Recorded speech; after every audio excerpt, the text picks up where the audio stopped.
ನಮಸ್ಕಾರ ಸ್ನೇಹಿತರೆ. ಕನ್ನಡ ಚಿತ್ರರಂಗ ಅನೇಕ ಬಹುಮುಖ ಪ್ರತಿಭೆಗಳ ತಾಣ.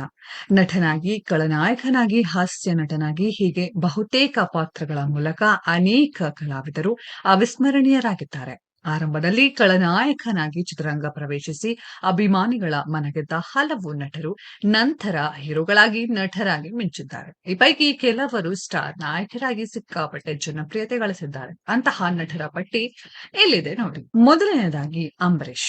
ಮಂಡ್ಯದ ಗಂಡು ಎಂದೇ ನಾಡಿಗೆ ಚಿರಪರಿಚಿತರಾಗಿರುವ ರೆಬಲ್ ಸ್ಟಾರ್ ಅಂಬರೀಷ್ ಅಭಿನಯದ ಕೆಲ ಸಿನಿಮಾಗಳ ಪಾತ್ರಗಳು ಎಂದಿಗೂ ಕನ್ನಡ ಜನತೆಯ ಮನಸ್ಸಲ್ಲಿ ಉಳಿದಿದೆ.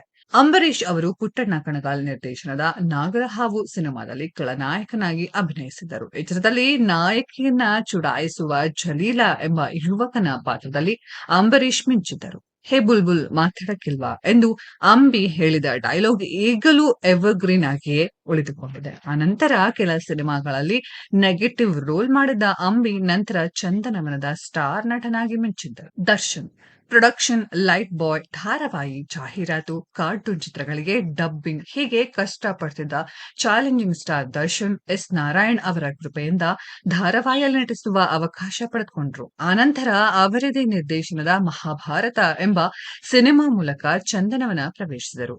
ವಿನೋದ್ ರಾಜ್ ನಾಯಕ ನಟರಾಗಿ ಅಭಿನಯಿಸಿದ ಸಿನಿಮಾದಲ್ಲಿ ದರ್ಶನ್ ಖಳನಾಯಕನಾಗಿ ಮಿಂಚಿದ್ದರು. ಆದ್ರೀಗ ಅವರು ಸ್ಯಾಂಡಲ್ವುಡ್ನಲ್ಲಿ ಬಾಕ್ಸ್ ಆಫೀಸ್ ಸುಲ್ತಾನ್ ಎಂಬ ಖ್ಯಾತಿ ಗಳಿಸಿದ್ದಾರೆ. ಗಣೇಶ್ ಉದಯ ಟಿವಿಯಲ್ಲಿ ಪ್ರಸಾರವಾಗುತ್ತಿದ್ದ ಕಾಮಿಡಿ ಟೈಮ್ ಕಾರ್ಯಕ್ರಮದಲ್ಲಿ ನಿರೂಪಕರಾಗಿದ್ದ ಗೋಲ್ಡನ್ ಸ್ಟಾರ್ ಗಣೇಶ್ ಟಪೋರಿ ಎಂಬ ಚಿತ್ರದಲ್ಲಿ ಖಳನಾಯಕನಾಗಿ ಅಭಿನಯಿಸುವ ಮೂಲಕ ಕನ್ನಡ ಚಿತ್ರರಂಗ ಪ್ರವೇಶಿಸಿದರು.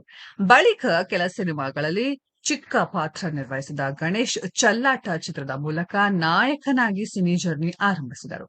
ಸದ್ಯ ಅವರು ಕನ್ನಡ ಚಿತ್ರರಂಗ ಸ್ಟಾರ್ ನಟರಾಗಿ ಗುರುತಿಸಿಕೊಂಡಿದ್ದಾರೆ. ದುನಿಯಾ ವಿಜಯ್ ನಟ ದುನಿಯಾ ವಿಜಯ್ ಅವರ ಸಿನಿ ಜರ್ನಿಯೇ ಸ್ಫೂರ್ತಿದಾಯಕ. ಬಡ ಕುಟುಂಬದಲ್ಲಿ ಬೆಳೆದ ವಿಜಯ್ ಚಿಕ್ಕ ವಯಸ್ಸಿನಲ್ಲಿಯೇ ಚಿತ್ರರಂಗಕ್ಕೆ ಎಂಟ್ರಿ ಕೊಟ್ಟರು. ಚಿಕ್ಕ ಪುಟ್ಟ ಪಾತ್ರಗಳಲ್ಲಿ ತೆರೆಯ ಮೇಲೆ ಕಾಣಿಸಿಕೊಳ್ತಿದ್ದ ವಿಜಯ್ ಜೋಗಿ, ರಂಗ SSLC ಸೇರಿದಂತೆ ಕೆಲ ಸಿನಿಮಾಗಳಲ್ಲಿ ಖಳನಾಯಕನಾಗಿ ಅಭಿನಯಿಸಿದರು. 2007ರಲ್ಲಿ ಸೂರಿ ನಿರ್ದೇಶನದ ದುನಿಯಾ ಚಿತ್ರದಲ್ಲಿ ನಾಯಕನಾಗಿ ಅಭಿನಯಿಸಿದ ಇವರು ಮೊದಲ ಚಿತ್ರದಲ್ಲೇ ಸೂಪರ್ ಸಕ್ಸಸ್ ಕಂಡ್ರು. ಆನಂತರ ಶಶಿಕುಮಾರ್ ಚಿರಂಜೀವಿ ಸುಧಾಕರ್ ಎಂಬ ಸಿನಿಮಾದಲ್ಲಿ ವಿಲನ್ ಆಗಿ ಕಾಣಿಸಿಕೊಳ್ಳುವ ಮೂಲಕ ಸ್ಯಾಂಡಲ್ವುಡ್ ಪ್ರವೇಶಿಸಿದ ನಟ ಶಶಿಕುಮಾರ್ ಆನಂತರ ಕೆಲ ಚಿತ್ರಗಳಲ್ಲಿ ಖಳ ನಟ ಹಾಗೂ ಪೋಷಕ ನಟನಾಗಿ ಅಭಿನಯಿಸಿದರು. 1990ರಲ್ಲಿ ತೆರೆಕಂಡ ಭಾರೇ ನನ್ನ ಮುದ್ದಿನ ರಾಣಿ ಚಿತ್ರದಿಂದ ನಾಯಕನಾಗಿ ಬೆಳ್ಳಿತೆರೆಗೆ ಎಂಟ್ರಿ ಕೊಟ್ಟ ಇವರು ಸಾಕಷ್ಟು ಹಿಟ್ ಸಿನಿಮಾಗಳನ್ನ ನೀಡಿದ್ದಾರೆ. ಸ್ನೇಹಿತರೆ, ಈ ನಟರ ಬಗ್ಗೆ ನಿಮ್ಗೇನ್ ಅನ್ಸುತ್ತೆ ಅನ್ನೋದನ್ನ ಕಾಮೆಂಟ್ ಬಾಕ್ಸ್ ಅಲ್ಲಿ ಕಮೆಂಟ್ ಮಾಡಿ. ಈ ವಿಡಿಯೋ ಇಷ್ಟ ಆಗಿದ್ರೆ ಲೈಕ್ ಮಾಡಿ, ಶೇರ್ ಮಾಡಿ, ಚಾನೆಲ್ ನ ಸಬ್ಸ್ಕ್ರೈಬ್ ಮಾಡಿ, ಪಕ್ಕದಲ್ಲಿ ಇರೋ ಬೆಲ್ ಐಕಾನ್ ನ ಹಿಟ್ ಮಾಡಿ. ಮುಂದಿನ ವಿಡಿಯೋದಲ್ಲಿ ಭೇಟಿಯಾಗೋಣ. ಧನ್ಯವಾದಗಳು.